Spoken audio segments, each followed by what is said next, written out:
Hi, welcome to Power of the Network. I'm your host, Tim Locker, Vice President of Broadband here at CBM. This week, I'm joined by Chris Harness, Chief Operating Officer at Hometown Internet.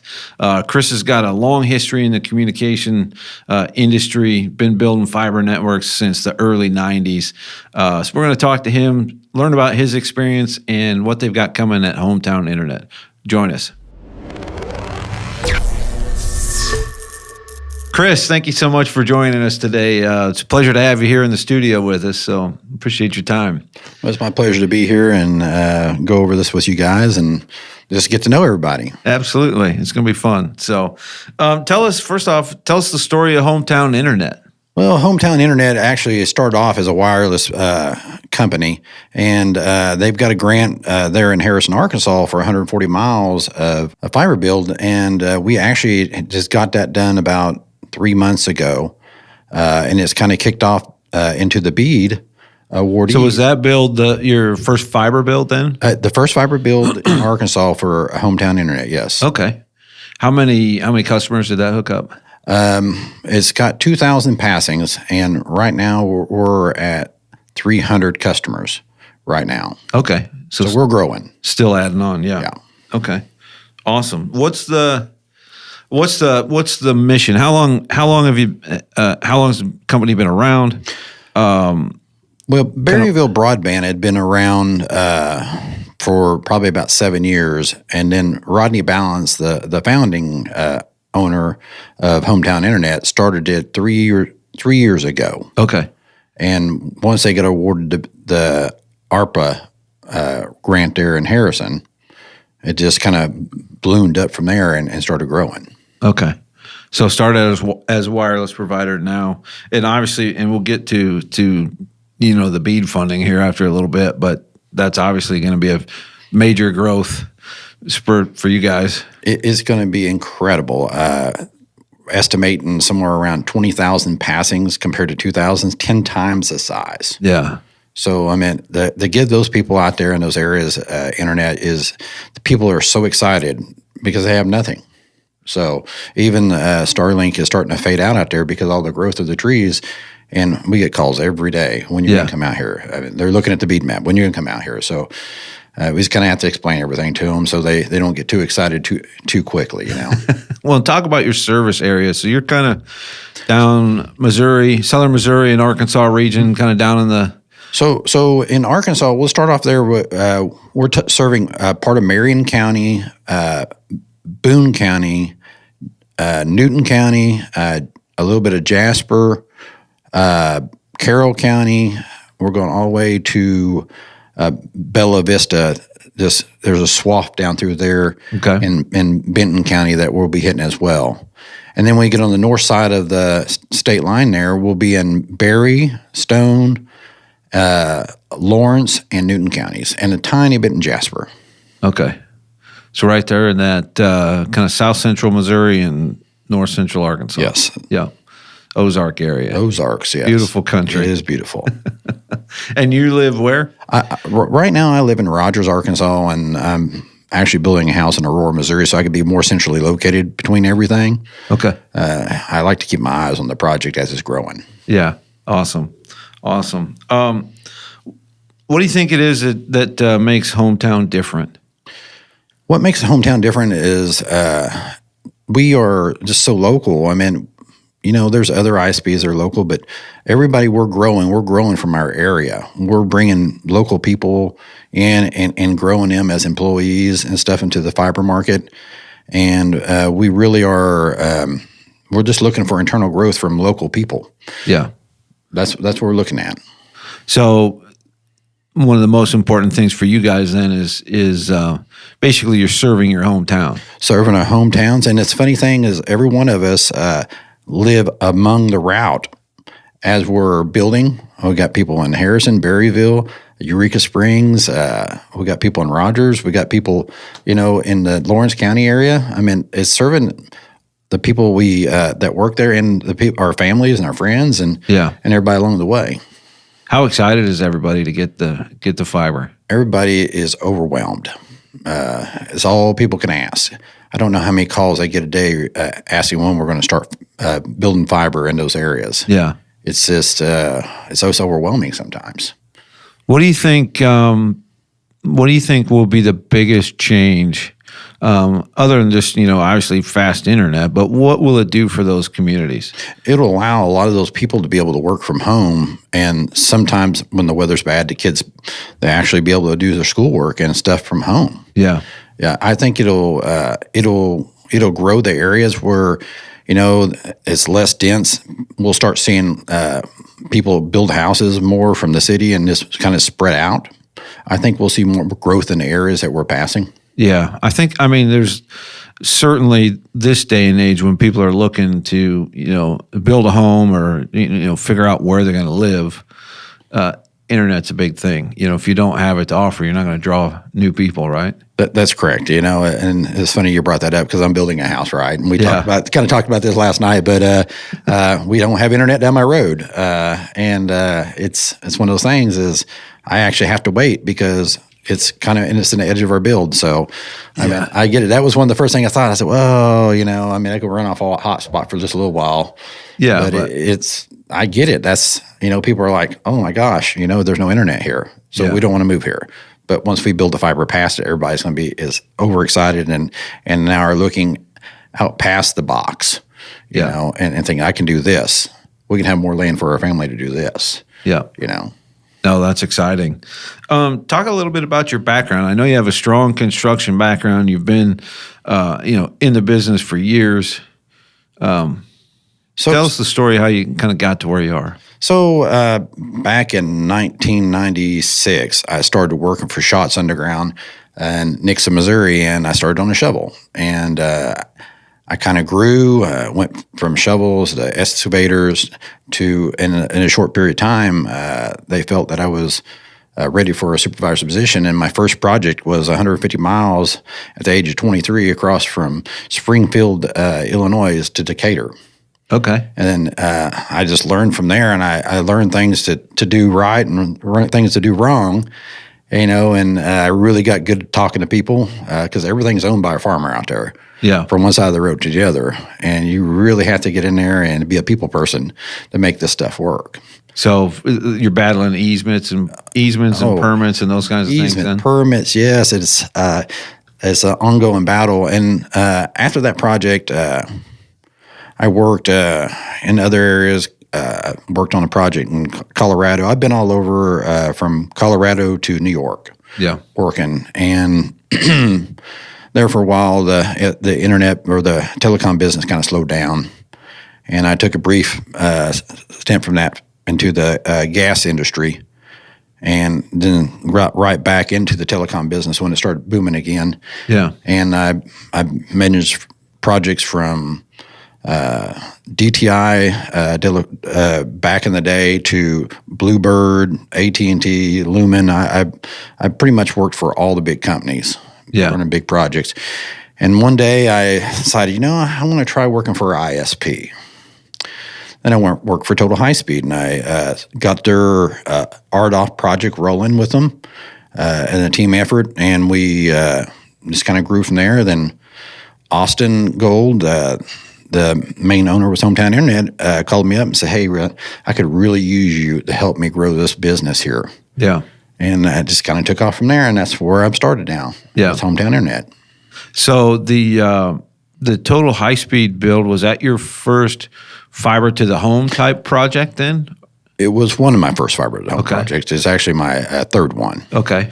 And it was really that fiber build is something that nobody else wanted to do in the area. AT&T had not served that area forever because the ground conditions so rocky and everything else. And that's your whole world down there. Oh, the whole world, yeah. That's what I grew up on. I know ways around that stuff, and we dug in and found ways to do things that made more sense, and it just grew. And right now they're at the very little last bit of their project. Yeah. So what do you think some of the biggest changes since when you started back in the 90s to now, in the last 30 years, what sticks out to you as a good change, better change, and what's still the same? Well, the basics are still the same. The whole idea behind internet is still the same. It just technology has come so far, and everything's so shrunken. Where everything big 1,200 pair of cables to a fiber the size of your pinky. Serving 10 times as many people that cable would actually serve. But then we talk about how much things have changed, but things have actually kind of reverted, like we talked about last night. That it's more simplified. Yeah. So the fiber world is a little more simplified on some of the stuff and repairs and maintenance on stuff, and it's become actually just as easy as copper to work with. Yeah. What do you think it is? I mean, it seems like people that aren't. There's a lot of people that aren't comfortable with fiber. If they haven't been around it, what kind of misconceptions are there, I guess, in the fiber? Well, a lot of misconception is people think that fiber puts off waves, which that's not correct. But they don't understand that it doesn't have until you put Wi-Fi in your house. There's no waves, and people think that the government are looking at you through their fiber. I'm like, it's not the way it works.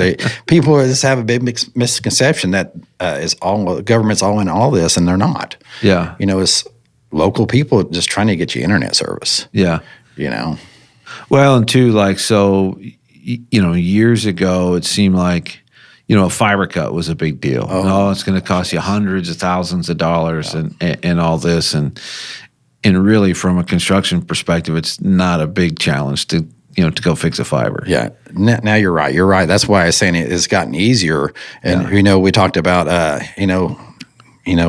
hundreds of thousands of dollars to repair a fiber. In reality, the guys can burn a 288 in just a few hours and do 2 butt splices and have the whole network back up and going again in less than a half a day. Yeah. I can remember even back when I was splicing, when I first started, if there was a cut, they always wanted you to use temporary splices. And I'm like, I argue, every time I'd argue, I'm like, I can get the machine out and I can fix this permanent. And save myself another night of work. So, I can do it just as quick, permanent. Mechanical splices, right? Yeah, That was the biggest joke ever. I mean, it was a temporary, but things start falling out after a little bit, get moving around, and mechanical splices come off of it. So and then you got to reschedule, to come back and fix it correctly. Yeah. So I was a big advocate for let's just do it right the first time because we're here, we got the equipment. Why would we temp it up? Yeah, that's right. Yeah, if you do it right the first time, you don't have to go back. Yeah, and it makes things so much easier, and the customer's always happier. Oh no, we got to go back. We got to schedule another outage, and you're like, another outage? I mean, oh my goodness, how long is it going to be? Well, it's going to be another 8 hours, and they're like, well, that's starting to get into our prime time, and they're like, what's one of the worst outages you've seen? One of the worst outages I've seen. Well, one of the worst outages I ever seen was when the tornado come through Joplin, Missouri, and I actually worked a lot of that. I mean, everything was down for a long ways. Yeah, it was terrible. It was a total rebuild. That's probably one of the worst outages I've ever actually seen. Yeah, I can't imagine. Mm-hmm. Yeah, I can remember being downtown splicing and having the cops knock on the door like. Mm-hmm. What are you guys doing? And we've got 911 service down, where you miss that one critical circuit or whatever, and you just never know. But some of the things I remember, we were in Iowa City, and we were doing a cutover, had everything all ready to go. You can go out and start the work at midnight, and it's getting about 3 a.m, and stuff ought to be coming up, but this one circuit wouldn't come up. And finally it clicked. I'm like, oh, we were testing earlier and we had to jumper through the panels at one of the switches, and I didn't put them back. Yeah. And I'm like, hold on a minute. I think so I run down there and I put them in. I'm like, how about now? Yep. But some of the crazy things that happen in the middle of the night, Yes. Oh, you get tired. You're working all those hours trying to get everybody up and going, and it's just little things you forget. But at the end of the day, you remember that little thing, and it got everybody back going again. So you learn from it. But what do you think is going to be the biggest challenge? What are you up against now, trying to get this build off the ground? I know you guys you've signed your contract for the BEAD, yes, which is a big deal. There's in Missouri, there's not been too many. I think only a handful that have signed so far. I think there's 6 of us that signed. The biggest thing right now is getting over the hurdles of environmentals, and then the next thing will be materials. Yeah.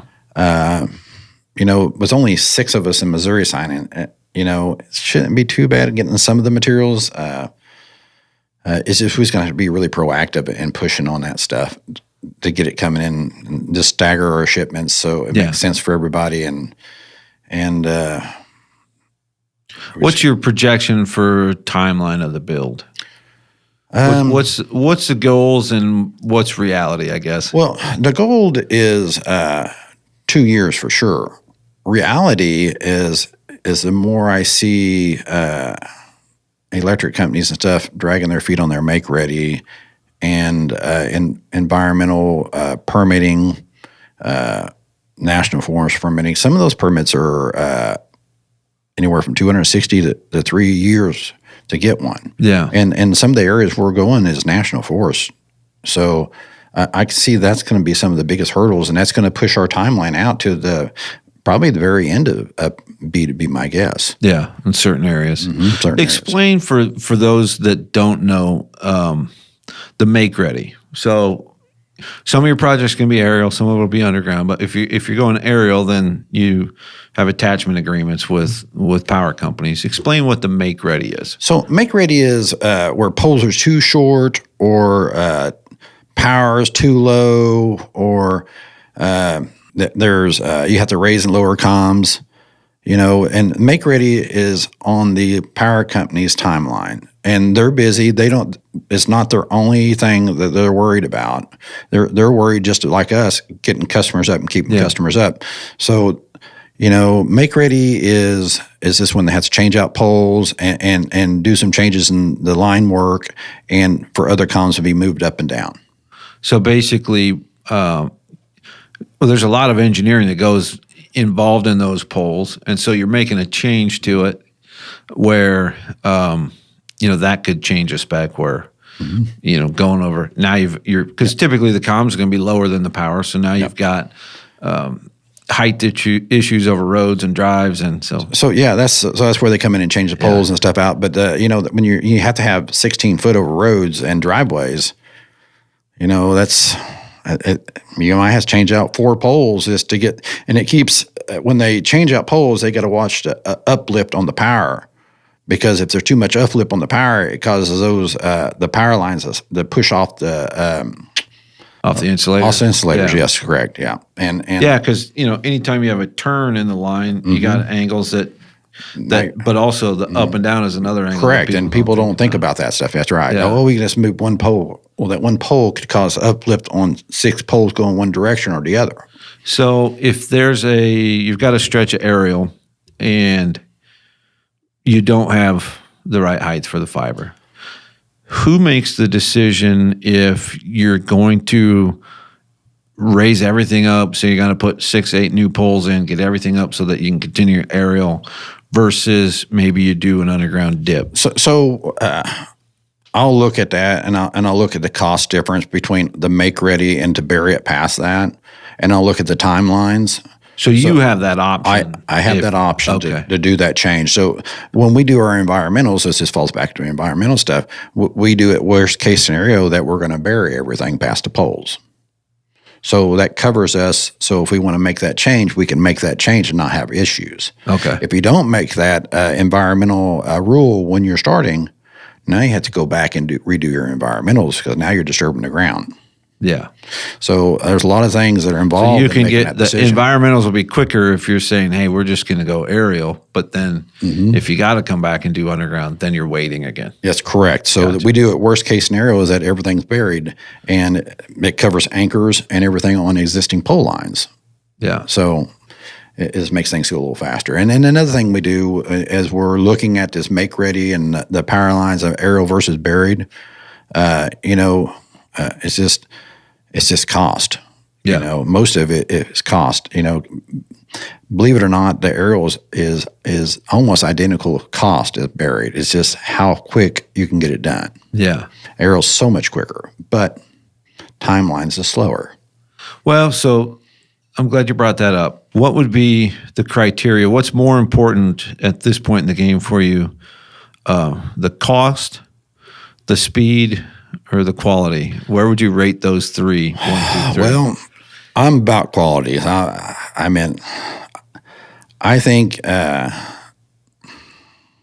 you able to do all three? I like ice cream and cake, but I can't eat them both.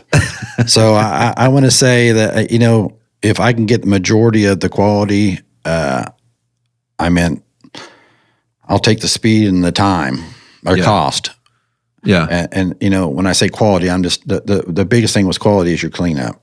Yeah. Once it's put in, and I'll take time to come back and do that. Yeah. And the timelines are strict, and you got to make a decision what makes the most sense when you're building this plan. If it takes you 2 days to do your cleanup, it takes time from production. Yeah. So normally what we do is that quality thing you're talking about, we'll kind of push it back a little bit, then come back and quality everything. Yeah. Clean it up at the end. Clean it up at the end. Yeah.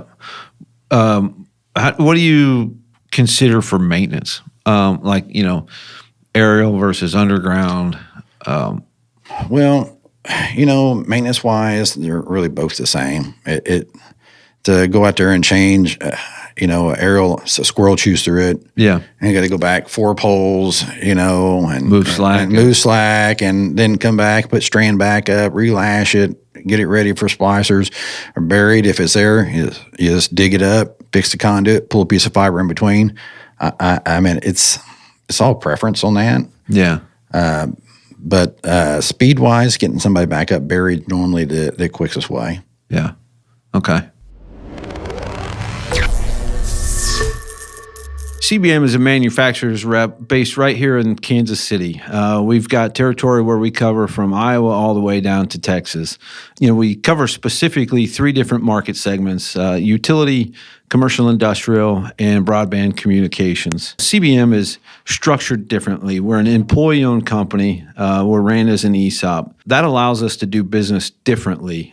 We can cross lines of markets. We can put our people where they need to be and really have expertise in the right place. That's what makes a difference, for our customers and for our manufacturers. If you think we can help you with a product line in the Midwest, look no further than CBM. Find us right here at cbmrep.com. So you mentioned, managing materials, getting things coming in and flowing. What does that look like for you? I think right now we're not near as bad as like we were, in the COVID era. Some lead times are starting to come up, but talk about how you pick the right partners, how you pick the right manufacturers, and how having that team behind you can help make your project easier. Well, you definitely have to have the right partners that support you and your project, for one. And as long as you're working and scheduling things with them, you can keep your materials flowing. It's all about communication between each other. Yeah. As far as being partners, and I'm going to tell you, most of the vendors and stuff that work are great people. I have no complaints on them, and it's just when it comes down to it is how long it takes to get from the manufacturer. Yeah. The vendor can't control that, Yeah. And it's how many other people are wanting the same thing you are. So we just try to work with each other and make it flow. That's about the only thing we can do. Yeah. The thing is now, and we try to do this too, if you've got, obviously this is a large project, a large build, so you just got to get the orders in, get the delivery scheduled, and then you can manage those changes if something needs to be bumped up or bumped back or whatever. But getting it in the queue and getting it in the flow of the factory is the Yeah, that's huge. critical. Yeah, and most people are understanding you need more or need less. Oh yeah, well we can bump that back because we got another customer that could use this stuff as well. Yeah. We're good with that. So, like I said, it comes down to communication. Yeah. Much tougher to move something up than it is to move it back. Much, unless it's already made and sitting there waiting to be shipped out. I mean, most of the time it's not like that. And you just got to understand in this business, that's the way it is. Everybody else is doing the same thing. Yeah. So you're not the only person waiting on something. Yeah. Yeah. What do you do for fun? What's fun? Oh my gosh, I work. I don't know what fun is anymore. I normally like to. I got my own equipment, so I like to go dig and do stuff. I know that sounds crazy, but I love to do stuff like that. But also in the old trucks and motorcycles, and stuff like that. I enjoy. Just be honest, I enjoy people watching. Yeah, go out and walk some town and find a bench to sit on with a friend or something, and just enjoy being outside. Yeah. So it's challenging when you got so much going on right now. Yeah. Yeah, not a lot of time to relax. I really have no time. If you noticed this morning, I've been on the phone since 6 o'clock this morning. So I have no time, it seems like. Is that a good thing?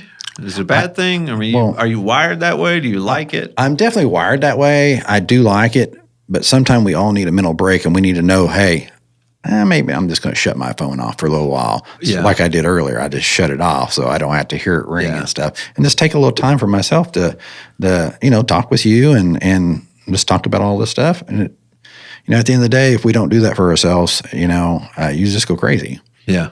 Yeah. I'm going to take a little mental break next week. I'm going to go fishing. So I'm looking very forward to that. Yeah. I'm going to Miami the week after that for 4 or 5 days. So I am taking a break for myself too. Good. Yeah, I think you need to. I think it's important. If all you do is work, then I don't know. I think there's more to life than that.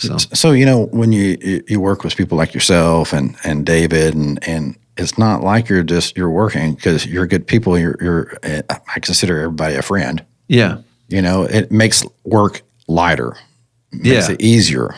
That's what's so neat about the telecom industry.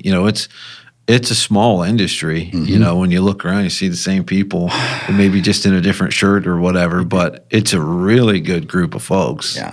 What I normally see, this is what I've normally seen in the business. I'll see an employee come around 3 times in their career. Yeah. Back to the same place where they started. Yeah. It's funny, but they do. Yeah. So pretty neat. I mean, not very many places are like that. You don't ever see that same person come around 3 times. Yeah. It's from the sales perspective, it's, for me, it needs to be fun. You've got to enjoy yourself. You've got to enjoy what you do. But, there's this misconception that, it's a party every day.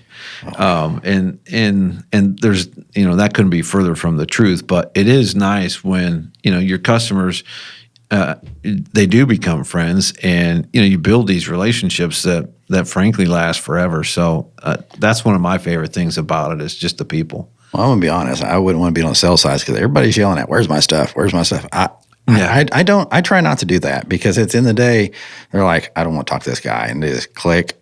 I'm on a phone call. I'll call you back later and you don't hear from them. Well, on the flip side, though, if you're calling me and saying, where's my stuff, that means you ordered some stuff. So that's a good thing. Oh, yeah. Right. So we just got to take care of it. It's just a timeline, And at the end of the day, I'm going to tell you, pretty much everybody we work with is spot on. I can't complain about them. Yeah. Well, we're super excited to, be what part of it we can do for you. And, it's just such an interesting time. We've heard, I was talking to somebody last week and I'd mentioned BEAD and they're, oh yeah, well, it's been 4 or 5 years already. We'll see if it even happens. Well, I mean, you guys have a contract. Yeah, we're signing. It's happening, right? It's happening. So, you got to be patient with the government stuff. Everybody knows that. So what do you say to those people that still have their doubts if the whole program's even going to happen? Because like I said, you've got a contract. So here's what I say. Get your paperwork done and get it in and sign. Yeah. I mean, if you really want to do it, and you're an awardee and you got everything, sign your paperwork. Yeah. They'll get you started. It's a real thing. Yeah. Yeah.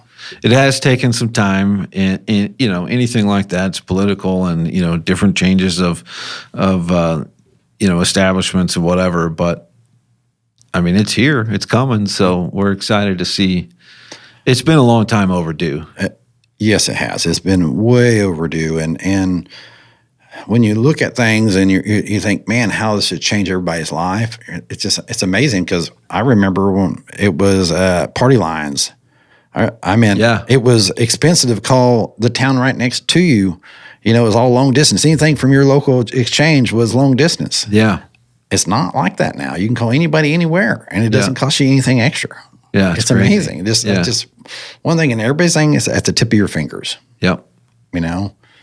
Sometimes that's kind of dangerous, but yeah, it's not always a good thing. But at the end of the day, if you need it, it's there. You just got to use it. It's interesting, like for me, I consider myself old. I'm 51. But like technology-wise, just trying to get used to using the AI tools. I'm more like, okay, I need to know this. Well, Chris might know that, so I'll call Chris and ask him. Chris AI, yes. But I'm more trained that way to like call and ask somebody and have that conversation versus type it in on my phone. So you could type it in on your phone, and you can type it in and get 3 different answers from three different AIs. Yeah. But when you got somebody like yourself or myself, and we've been in the business, we have some of those answers. Yeah. If it's something more technical, I'll look at a AI and see it. Sometimes I use AI to find the ground conditions and stuff in the areas we're working. Yeah. There is pluses to it. Yeah. So I mean, I had a simple deal just last week. My little puppy got his second remote for the TV chewed up. And the first one I ordered from Amazon, it was no longer available. So I had to pick a different one. So it comes in, put the batteries in it, and like it won't power up. And so I fiddle with it for a little bit, but send it back. So I just had him replace it with the same one. So next day I get another one. What's the same issue? It's like, well, maybe this is not, maybe it's me, right? So I go to AI and I type it in. I took a picture of the remote and I type it in, and it says, this works off infrared and you can't see it. So take your phone camera and shine it to the end of the remote and see if it, push the button and see if it blinks red. Well, sure enough, it blinks red. And I'm like, okay, so that worked, but it still won't hook up to my TV. And they're like, oh, just unplug it for 60 seconds. It'll reset. So I do that and thing works. Boom. So. Yeah. And it has its place. Like I said, I mean, do I think some of that makes people dumber? Yeah, a little bit, because it's depending on one thing and not depending on their minds, or depending on learning something from somebody else. Because, like I said, it's not always right. Yeah, you got to be careful what you got to be careful. Sure. Yeah, for sure. Like I said, I use it for some work things. Most things I try to depend on myself to go out or people I know. I for some reason I had never ran into this problem. I'm going to call somebody. Yeah. Somebody's been there a little longer than me, or somebody. That's just what they do. We all got to depend on each other for that kind of stuff in this world. So one thing that's kind of unique with you guys is you've got your own construction crews. Yes, that we do. We have Southern Underground, owned by Austin Gold, and we have 29 directional drills and 5 plows and tons of employees and other equipment. And, we and aerial crews. We've got 13 or 14 aerial crews that we can just unleash on stuff. So you guys are pretty well set up to manage the size of this project. Yes, we are. We're very well. And in reality, do you need a staff of 50 or 60? No, you do not. With in-house construction, you can manage that differently than you can other contractors, because they're all responsible to you, to say, hey, I need to know this, this, and this. And you can say, do this, this, and this, and they'll go out and do it. Where sometimes you have to go back and forth with a contractor to do so. Yeah, different relationship. Different relationship, yes. So talk about your leadership skills. What would be your leadership style? How do you get things done? Well, my leadership style is I kind of groom people, and I don't get upset. I have one tone normally with everybody, and I try to make people feel comfortable doing their jobs. When they feel comfortable doing their jobs, they excel at their jobs. Yeah.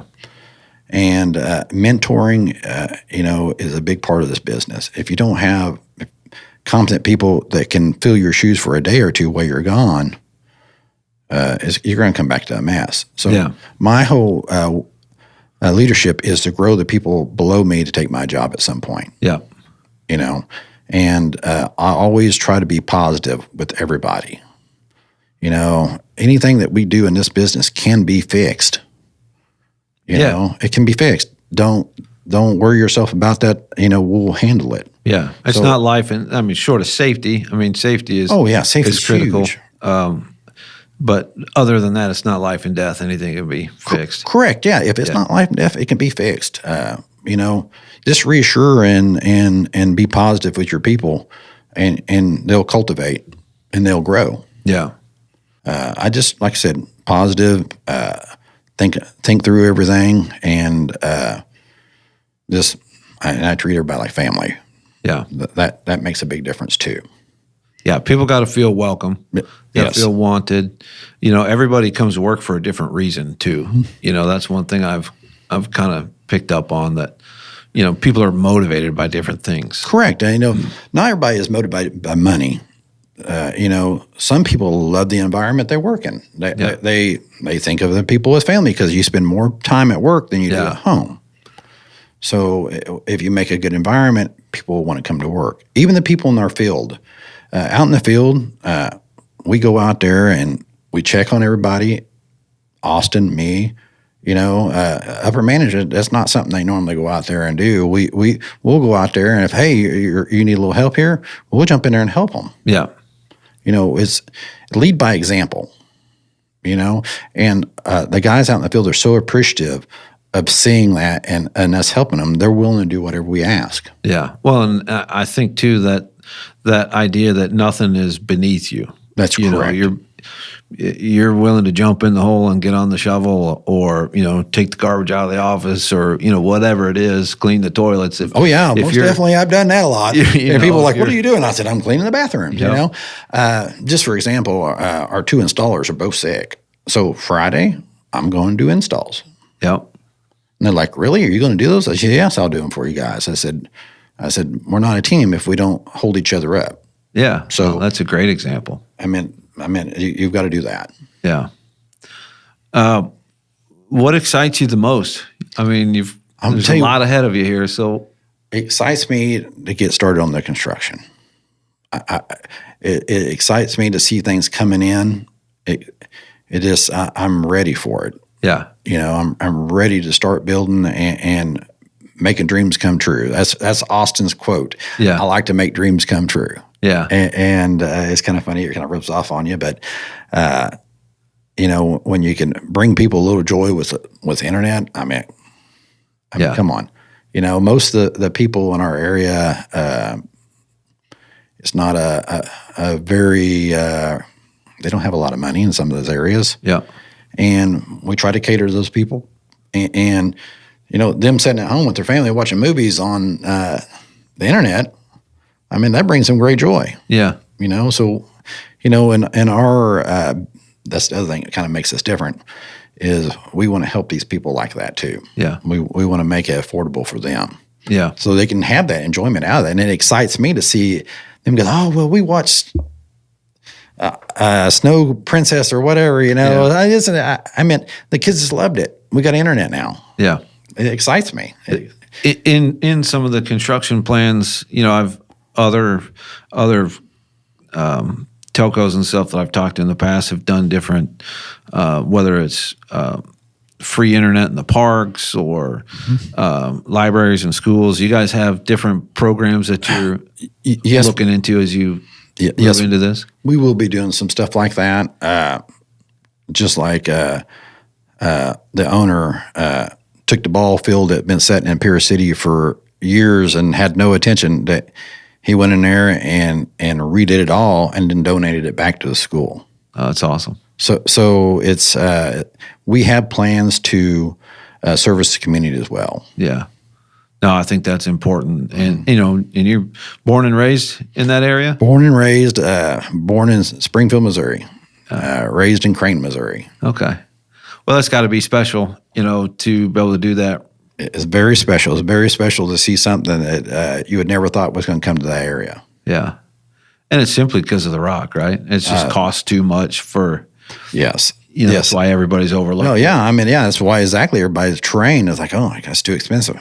Well, there's ways to do it and ways not to do it. And when you've lived down there and hey, I can do this, this, and this, or, or I can get an easement from this guy. Where else in the country do they have the same struggles? I mean, because Arkansas. the southern Missouri, Arkansas area and the Ozark country and all the rock. I mean, we don't have that in Iowa. No, we got little spots of rock, but we don't have, what you're facing. Yeah. So it's. Well, other areas, Tennessee. Tennessee is really bad. Is it? Oh, yeah. I mean, it's rocky. I mean, anything I would say from Nashville all the way to Oklahoma. Yeah. That whole area right there in the center of the United States is nothing but rock. Yeah. And it's challenging for people. And when we get people from out of state that comes in, I'm going to come in here and take all the work. And they're there for a few weeks and say, we got to pull out because we don't know what we're doing. Yeah. It just people don't think about that. And it's a whole different It's a huge process, challenge, yeah. yes. It's huge different change in process, huge change in process. Because in these areas, solid rock is different than flint rock and heavy rock areas, because when you're born in solid rock, you just set up and you just bore. You just let it eat. Well, when you're working in these really chunky, rocky areas, it deflects your bore head up, down, side to side. And to be able to navigate that, people from other areas like in Iowa, they're like, I don't know what to do here. I'm pushed down 15 foot and I was at 4 foot, 2 rods ago. I'm like, well, you got to pull back and you got to take your time and get around that stuff. Yeah. So it's a challenge. It's definitely a challenge. Yeah. Here in Kansas City, a lot of granite. Oh, yeah. And so that's a different challenge, but that's like you said, it's more solid and you just got to take your time. Through it. Yeah. So machines that are built like air hammers and AT machines, that's what they do. They set up, you get in the ground and you just let it do its thing. Yeah. And you'll get through it. But like I said, our kind of the same philosophy for when you get going. Just get set up, let me do my thing, and we'll get through it. That's right. Let's get through it. Yep, that's right. That's exactly the same philosophy. Yes, it is. Yeah. Well, I think it's awesome. There's been some folks that, there's been some things in the news that, folks, some of your competitors, they don't think you can do it. Well, let me tell you something. Even the ant can bend a rubber tree plant. Yeah. Okay. You just got to get in there and dig in and do it. Yeah. See, here's the difference is we have our own construction, so we can make things happen differently. Yeah. And I don't have to wait on 10 different people in the engineering situation to give me an answer back. I'm going to make that answer myself. Yeah. And we're going to take it from there and make it happen. Yeah. There's a big difference in that.